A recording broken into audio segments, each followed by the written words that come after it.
Elaine and Heather. Slightly different to the title and the abstract I submitted. That work has actually been published in a journal called Island Studies Journal, if anyone's interested. But we thought we'd present our slightly more recent ideas today.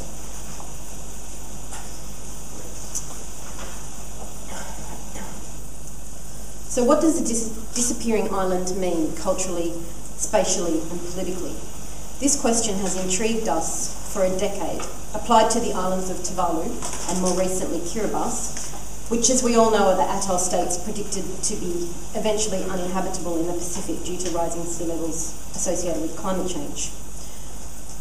And migration is frequently discussed as a necessary response to this problem. And a future is often imagined in which Tuvalu and Kiribati people will join the other sort of hordes of climate migrants or refugees as a threat to global security. But the leaders and activists in Tuvalu and Kiribati have been very strong in rejecting this idea of their people as a threat to global security. And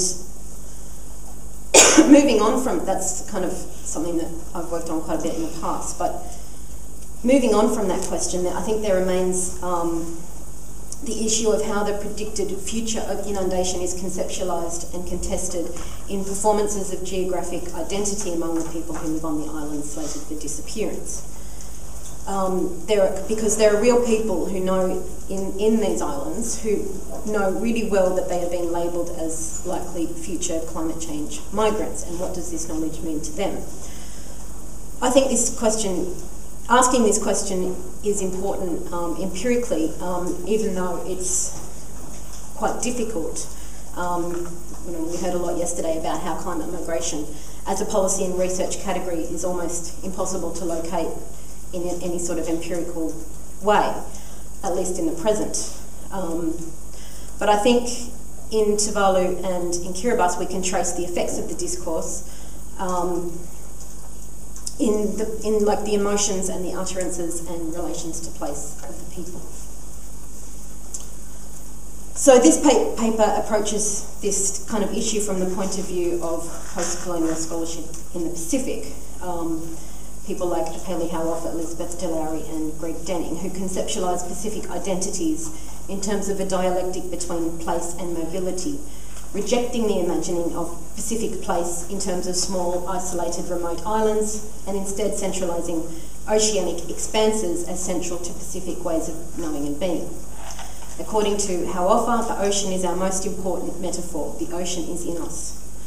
Land, although significant, does not delimit Pacific spatial and cultural values. It is in sea and land, and importantly in mobility and movement between and across these spaces that identity is often constructed, drawing on a history of navigation, travelling, seafaring, fishing, and oceanic drifting. So these are a sea people of the Sea of Islands, in Greg Denning's words.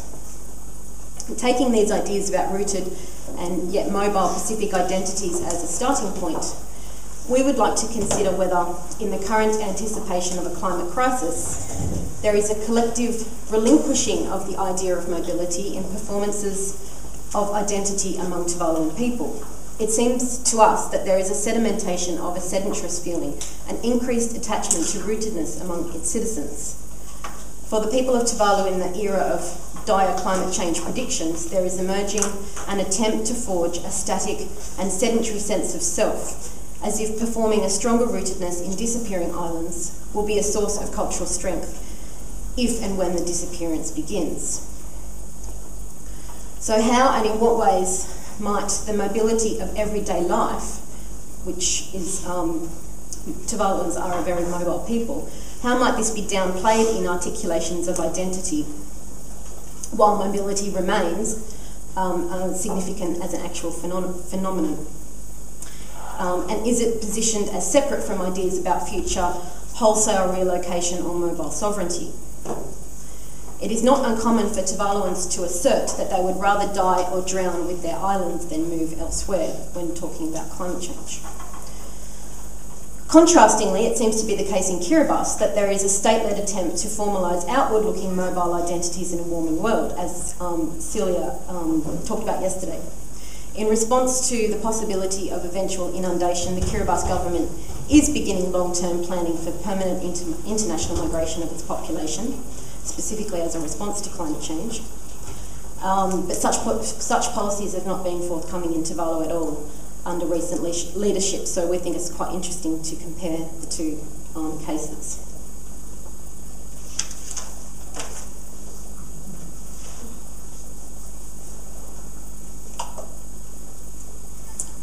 So our first concern is to examine long-standing place-based identities among Tuvaluans and to consider these in light of the climate crisis. So Tuvalu is a Pacific atoll nation who has made up of 9 islands. The capital is Funafuti, and there are 8 others: Nanumea, Nanmanga, Mutau, Nui, Nukufetau, Nukalila and Vaitupu. There's also Nulakita in the south, which was traditionally uninhabited. So it's slightly different to the others, even though there's a few people living there now. So the name of the country includes all of the individual islands in a national collectivity. Tuvalu means 8 standing together, the 8 islands standing together. And this name draws on an identity based on shared senses of competition and cooperation between and among the communities of the 8 traditionally inhabited islands.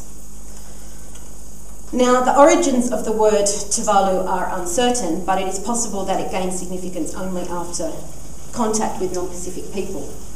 And there's some sort of debate about this. But whatever the origins of the word, it was legally and popularly recognised at the Declaration of Independence from Britain on the 1st of October in 1978. It is a word, obviously, that reflects a national entity, but simultaneously a significance attached to each of the 8 traditionally inhabited islands. Whenua is the term in the Tuvaluan language which captures this significance, denoting simultaneously an island and its community. So each of the 8 whenua have a distinct identity, dialect, and in one case, language. Seats in the National Parliament are distributed according to island, and each of the 8 also has its own governance system called Whalakapule, which focuses on a central meeting house and a council of chiefs. Each whenua also has women and youth groups, sports teams and so on, so that almost all aspects of daily life are shaped by and in turn shape this socio-geographic identity. Now, Tuvaluans are a very mobile people, as I've mentioned, and they tend to maintain strong links to their whenua communities wherever they happen to be in the world, whether that's living as internal migrants on the capital, travelling as workers on commercial ships all around the world, living in New Zealand where a Tuvaluan population numbers several thousand, and in Fiji, Australia, North America and other parts of the Pacific. And in the 21st century, social media have been really useful to maintain connections across significant distances among the diaspora. So, as a long mobile people, it didn't actually start even with the colonial era. Before that, they were. It's believed. I mean, there's not much actually known about it, but like other people in the Pacific, they did do a lot of inter-island travel on their double-hulled canoes. But these were forbidden during the colonial era, but new mobilities were introduced then, particularly labour in the phosphate mines in Nauru and Banaba, and colonial administration, employment and education in Tarawa, which is the capital of Kiribati. The important point to note here is that Tuvaluan collective senses of place identity and belonging draw upon both the Tuvaluan archipelago as a nation as well as the individual island with which an individual claims whenua ties, usually the whenua of their father. Thus, Tuvalu's mobile inhabitants have multiple overlapping place identities, combining the island of their family's kinship ties and land rights, the Tuvalu archipelago at large, and where relevant, their new places of residence. So, for example, the small number of Tuvaluan families that have migrated to the Solomon Islands call themselves Solovalu. More prominently, a significant and active segment of each of the island communities lives on Funafuti, the capital, attracted by jobs and services. These internal migrants retain their home island whenua identities while making room for hybrid forms. It does not matter if they were not born on the whenua island or if they have spent very little time there. For example, internal migration from the island of Nanumea has seen the rise of a Nanafuti identity, a form of social organisation among Nanumeans on Funafuti, even as they continue to observe their Nanumean customs. So they have, for example, their own satellite council of elders, a meeting hall, social groups and so on, and there's actually a repeating version of such arrangements for each of the 8 whenua on the capital. So given the prominence of mobility in everyday Tuvaluan life, and with complex place-based identities which are flexible and yet also fixed by the whenua ties, are identities related to labour and kinship mobility among Tuvaluans a cultural resource for addressing the crisis of future mobility associated with climate change?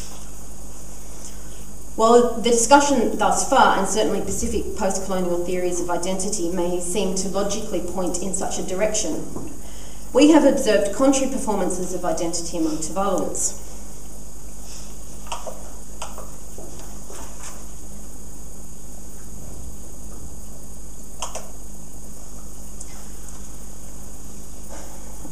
There is a static and distinctly immobile relationship between people and island that is being affirmed in the context of climate change.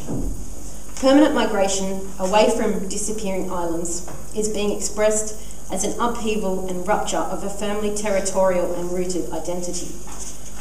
Climate change in Tuvalu has seen a shying away from mobile and migratory histories and geographies among its population and an elevation of the importance of rootedness. So I tried to just gather some of the quotes from interviews that I did a while ago now that kind of exemplify this. So there's the, when people would frequently talk about dying with the island, which to me is like the ultimate expression of rootedness.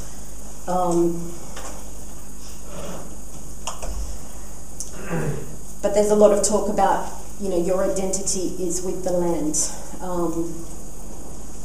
and once you remove people from the land, the identity is gone.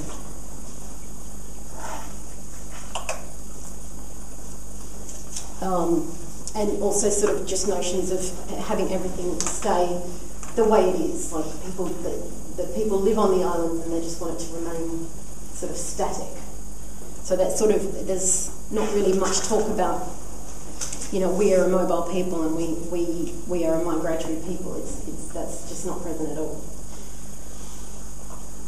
But I think these personal articulations can also be usefully read in the context of the institutionalised refusal to grapple with migration as a policy issue at the government or even at the grassroots level in Tuvalu.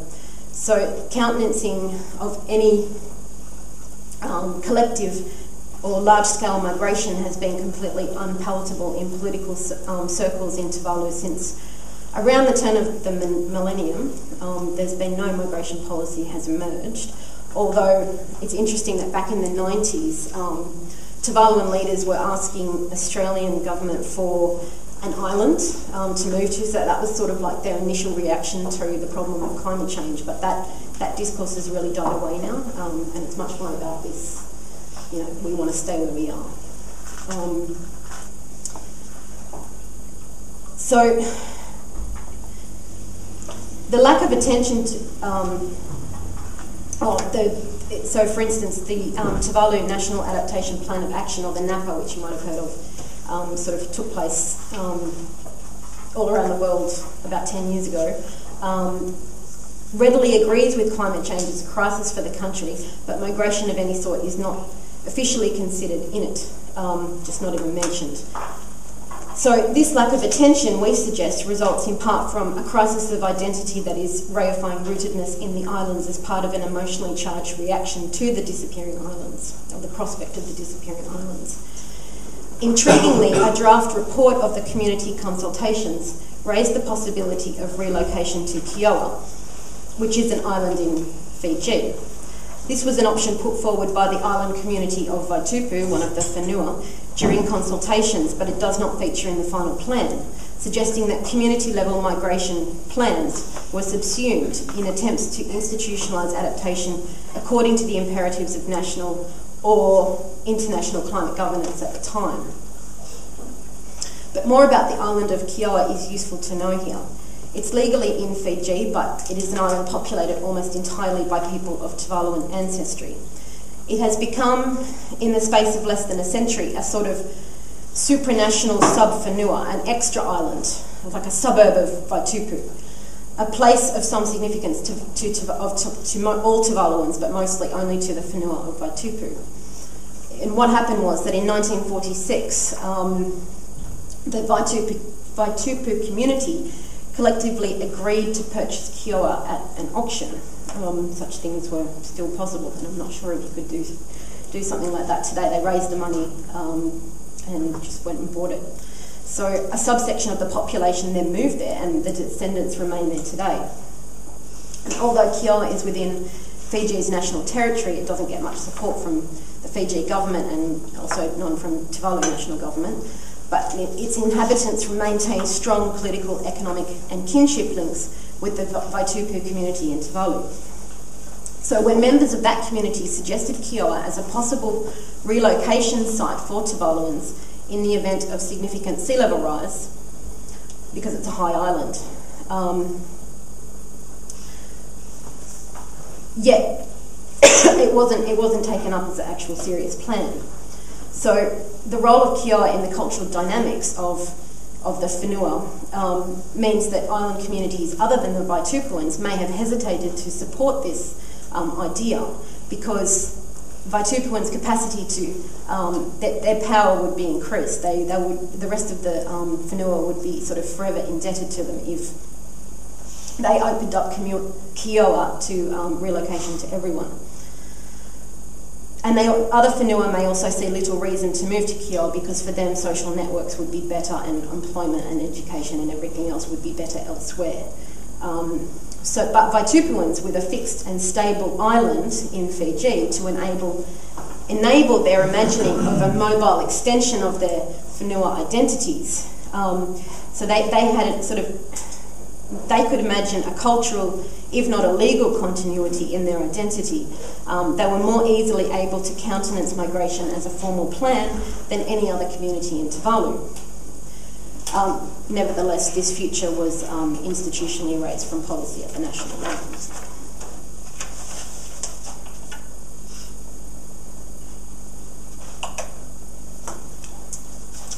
Turning now to Kiribati,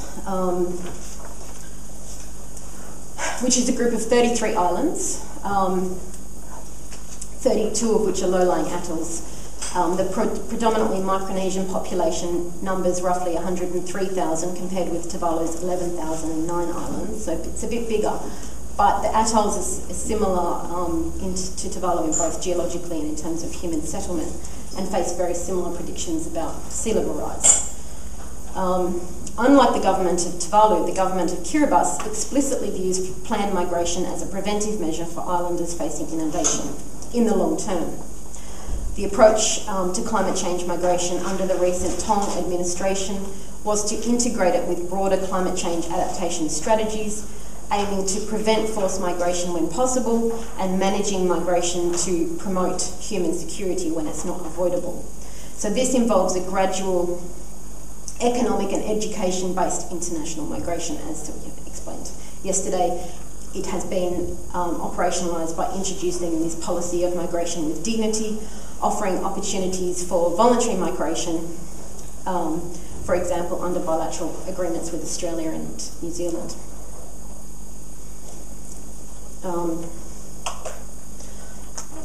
Under the Kiribati Australian Nurses Initiative, for example, which ran from 2007 to 2013, $6 million Australian was committed to providing nursing scholarships for Kiribati students. And the Kiribati government is encouraging these scholarship recipients to apply for Australian permanent residency following completion of their qualifications, which is actually quite common among all international students in Australia. Obviously, some of them go home, but it's also one way that overseas students can overseas people can access Australian permanent residencies by becoming a student. The students are expected to gain cultural and social knowledge of Australian life and economic resources to facilitate family migration from Kiribati over time, as well as their professional skills in healthcare. So as the effects of climate change become more severe over the coming decades, the government of Kiribati anticipates that transnational family support networks to assist future migrants will be well established. So they're sort of setting up these small nodes of Kiribati people in Australia so that in the future that family members might be able to join them if necessary. So this sort of is actually, it's something that already happens, that, one person in a family group and even an extended family group will be responsible for, providing cash income to an entire family. So that happens in both Tuvalu and Kiribati with the seafarers. There's like one male member of the family will go out and send remittances back to support the entire family.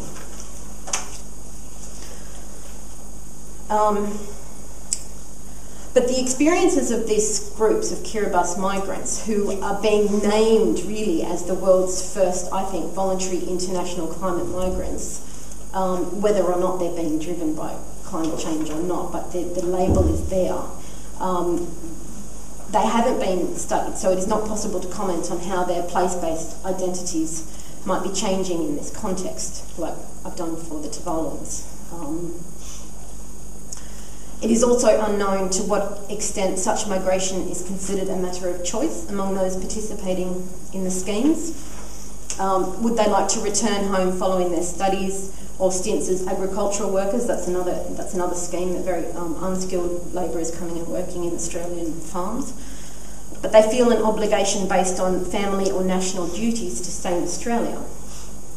It is usually thought that the most vulnerable groups lack the resources to migrate, yet the population in Kiribati may be experiencing a converse phenomenon whereby resources are mobilised along existing power structures such as the state and elders to encourage or perhaps even more forcefully get vulnerable sectors of the population such as the young and unskilled to migrate in broader national community or family interests. So it is unknown to what extent this migration might be reinforcing or rearranging power relations in Kiribati. But I think there's some just even looking at like newspaper articles and things on the issue and the way that government representatives from Kiribati talk about it. There are some questions there about power. Like initially they rejected this idea, people rejected this idea, they did not want to be forced, but somehow the government convinced them that they weren't being forced.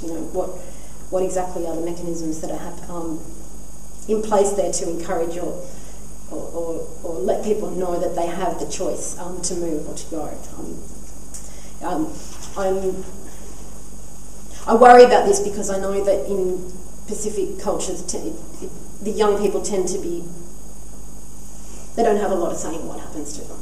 So I suspect something like that might be going on here. And there's also this newspaper article which looks at how the scholarships are decided, and AusAid, which is the funder, being locked out of the meetings about who's getting these scholarships. So there might be some interesting, perhaps non-merit-based decisions being made about who gets to go. So I think still a lot of questions that need to be asked about the Kiribati policy.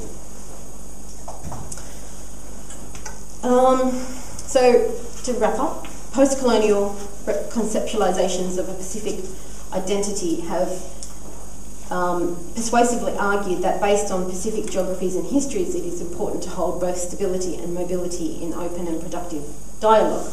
According to Delary, attention to movement offers a paradigm of rooted roots of a mobile, flexible and voyaging subject who is not physically or culturally circumscribed by the terrestrial boundaries of island space. Such attention seems particularly important in imaginaries of disappearing islands. Delary stresses that one of the central but unacknowledged ways in which European colonialism has constructed the trope of the isolated island is by mystifying the importance of the sea and migrations across its expanse. But reclaiming the Pacific Ocean as an expansive geography of belonging has been important for many Pacific people. For example, in the revival of ancient canoe building, navigation and sailing techniques. At first glance, such ideas seem to be important conceptual resources that might enrich imaginings of climate-related migration beyond those that reproduce imaginings of climate migrants as necessarily victims. But I think it is instructive for seeing how the Western cultural imagination continues to position the restless native as one of the most feared icons in the colonial archive. So Delowry provides the example of island adventure stories such as Robinson Crusoe. This is touching on similar issues to what you talked about this morning. Typically with a male arriving on an apparently uninhabited island, perfecting a new European social order. And then the restless native appears in the literature to threaten the castaway's new utopia and is first met with violence before being indoctrinated with European language, dress, religion and social practices. And it seems that not much has changed if current asylum seeker policies based on involuntary detention in places such as Australia are evidence of contemporary imaginings of the restless or mobile native. Slightly more humanely perhaps, the disappearing island is yet another example of what Suvendrini Pereira titles the theatre of sublime trauma as a representational and effective spectacle with the Western subject, positioned as both spectator and actor, a benevolent interventionist here in the form of the climate migrant campaigner. So in places like Australia, there are sustained imaginings of the spatial trajectories of climate migrants, straight into, the same sort of trajectory as a political refugee, asylum seeker arriving in Australia. Obviously, climate migrants cannot yet be found in detention centres or boats heading towards the shores of places like Australia, but there is a strange projection from and an ominous shadow of the politics of political refugees, actual ones in places like Australia. So the populations of low-lying islands are not drowning en masse, yet there is a disturbing anticipation that they will do so in the near future, like boat people before them. However, while people positioned as future climate migrants are certainly rejecting the detention centre model of climate refugees, what is not certain is whether they are reclaiming their mobile identities in more empowering ways.